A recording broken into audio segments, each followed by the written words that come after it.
मंगलवार special suspense कथा मुरारी। नमस्कार। जय श्री बालाजी महाराज। दोस्तों आइए आज मिलवाते हैं अपने दोस्त मुरारी बाबू से, जिन्होंने अभी 5 महीने पहले ही एक नई बाइक खरीदी थी और 2 महीने पहले ही उसे बेच दिया गया। ऐसा नहीं है कि उस बाइक को बेचने पर मुरारी बाबू के परिवार को कुछ लाभ प्राप्त हो गया हो, बल्कि जितने में ली थी उससे भी 20,000 रुपये कम ही मिले थे। कहते हैं नई नवेली दुल्हन और नई गाड़ी को बहुत संभाल कर रखना चाहिए, वरना लोगों की नजरें इन्हें खा जाती हैं। जी हाँ, कुछ ऐसा ही मुरारी बाबू के साथ घटित हुआ। मुरारी बाबू नई बाइक लेकर मुस्कुराते इठलाते सीधे पहुंचे अपनी प्रेमिका रानी के पास। रानी नई बाइक देखकर बहुत खुश हुई। मुरारी बाबू ने कहा, चलो कहीं घूमने चलते हैं। रानी झटपट तैयार हो बाइक पर सवार हो गई। रानी के बैठते ही मुरारी बाबू ने बाइक स्टार्ट की और निकल लिए लॉन्ग ड्राइव पर। बाइक सुनसान सड़क पर दौड़ी जा रही थी। किसको किधर जाना है इस बात से मुरारी बाबू और रानी दोनों ही बेखबर थे।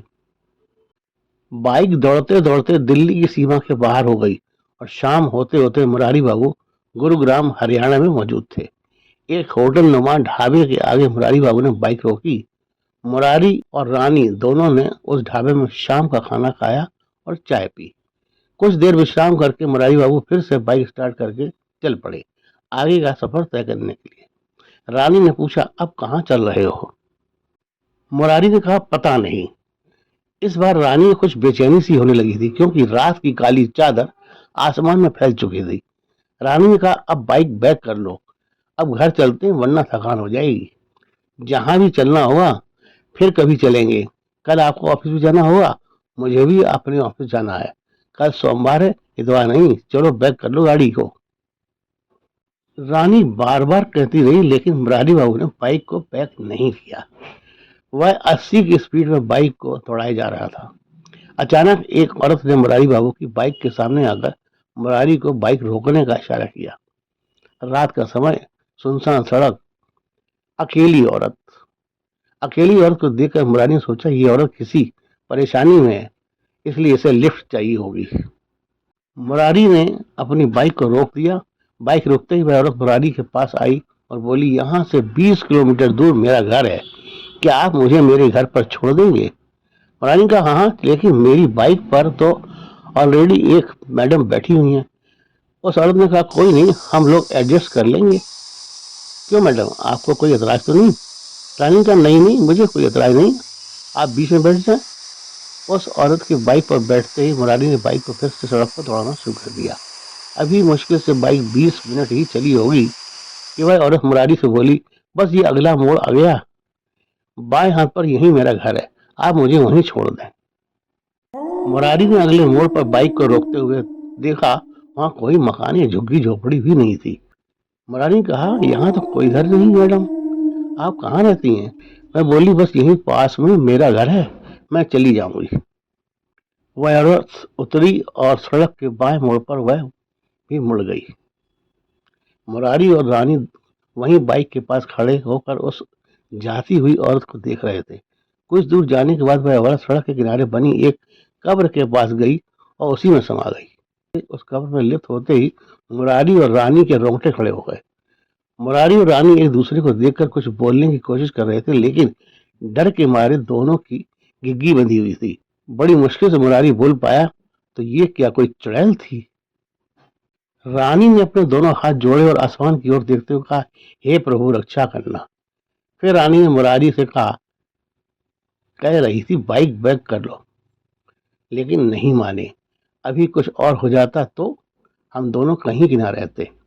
अब जल्दी से निकलो यहाँ से, कहीं वो फिर से ना आ जाए और बोले मुझे अब वहीं वापस ले चलो। मुरारी ने कहा, हाँ हाँ, चलो चलो जल्दी चलते। कहते हुए मुरारी बाइक स्टार्ट करने लगा, लेकिन ये क्या, बाइक का इंजन भुर भुर करके बंद हो जाता। नई बाइक होने के बावजूद भी उसके इंजन ने काम करना बंद कर दिया था। मुरारी ने वायरिंग चेक की और जो जो पॉइंट हो सकते थे सारे चेक कर लिए, लेकिन बाइक में कहीं कोई खराबी नजर नहीं आ रही थी। लेकिन फिर भी बाइक स्टार्ट नहीं हो रही थी। मुरारी और रानी बाइक के पास खड़े कुछ सोच रहे थे कि तभी वह औरत मुरारी के बगल में आकर बोली, क्या हुआ, बाइक स्टार्ट नहीं हो रही है? मुरारी ने बिना उस औरत को देखे हुए ही मुरारी ने बिना उस औरत की ओर देखे हुए कहा, क्या अगर स्टार्ट हो जाती तो क्या वापस नहीं चल पड़ते? औरत ने कहा, जरा मैं भी ट्राई करूं। मुरारी ने उस औरत की ओर देखा। उस औरत को देखते ही मुरारी चौंक गया। ये वही औरत थी जो अभी अभी मुरारी के साथ उसकी बाइक पर बैठकर आई और सड़क के बाईं ओर बनी कब्र में समा गई थी। मुरारी ने कांपती आवाज में कहा, हाँ। हाँ कहते हुए मुरारी ने बाइक छोड़ दी। मुरारी के बाइक छोड़ते ही उस औरत ने बाइक को पकड़ा और एक जोरदार किक मारी। बाइक एक झटके में स्टार्ट हो गई। बाइक स्टार्ट करके उस औरत ने बाइक पर सवार होते हुए कहा, बैठो, मैं ले चलती हूँ। मुरारी और रानी बाइक के पीछे की ओर बैठ गए। मुरारी और रानी के बैठते ही बाइक जैसे हवा से बातें कर रही थी। कुछ ही देर में बाइक जमीन से उठकर आसमान में उड़ने लगी। मुरारी और रानी पूछना चाह रहे थे कि तुम कौन हो, लेकिन दोनों के गले जैसे सूख गए थे। पूरी कोशिश करने के बाद भी दोनों कुछ न बोल सके। लगभग आधा घंटे तक बाइक आसमान में उड़ती रही और फिर एक जोरदार झटका लगा और बाइक के पहिए सड़क पर जैसे चिपक गए। उस औरत का कहीं कोई पता नहीं था। मुरारी ने अपने चारों ओर देखा। आसमान में स्याह काली चादर के सिवा कहीं कुछ नजर नहीं आ रहा था। चांद ने भी जैसे डर के मारे अपना मुंह छिपा रखा था। मुरारी और रानी ने एक दूसरे को देखा और अपने अपने भाई को शांत करने के लिए एक दूसरे के गले से चिपक गए। रानी बोली, वो कौन थी जो आई और चली गई? मुरारी बोला, जो भी रही हो वो। अब हम दोनों को जल्दी से यहाँ से निकल लेना चाहिए, वरना इस जगह कुछ भी हो सकता है। ये जगह ठीक नहीं। मुरारी ने बाइक स्टार्ट की। बाइक एक बार में स्टार्ट हो गई। बाइक स्टार्ट होते ही मुरारी और रानी बाइक पर सवार हुए और अपने घर की ओर रवाना हो गए। लगभग एक घंटे बाइक को दौड़ाने के बाद मुरारी रानी के घर के बाहर पहुंच गया। घर के दरवाजे पहुंचकर जैसे दोनों को जान में जान आई। कुछ देर आराम करने के बाद रानी ने चाय बनाई। चाय पीने के बाद ही मुरारी रात को उस समय अपने घर जाने की हिम्मत नहीं जुटा पा रहा था। अचानक ही रानी और मुरारी एक दूसरे में लिपट गए। बिल्ली की आवाज से रानी की नींद टूटी। उसने देखा घर का सामान चारों ओर बिखरा पड़ा था। उसके तन के कपड़े यहाँ वहां से खुले पड़े थे। रानी ने कमरे को चारों ओर से देखा। आवाज दी, मुरारी, मुरारी कहाँ हो मुरारी? रानी उठी और कमरे के दरवाजे पर गई। कमरे का दरवाजा भीतर से बंद था। रानी अपना सिर पकड़कर बिस्तर पर बैठ गई। वह सोचने लगी, अगर रात को मुरारी साथ नहीं था तो मेरे साथ चाय किसने पी? मेरे संग कौन सोया? रात में अगर मुरारी गया होता तो कमरे का दरवाजा भीतर से बंद कैसे होता?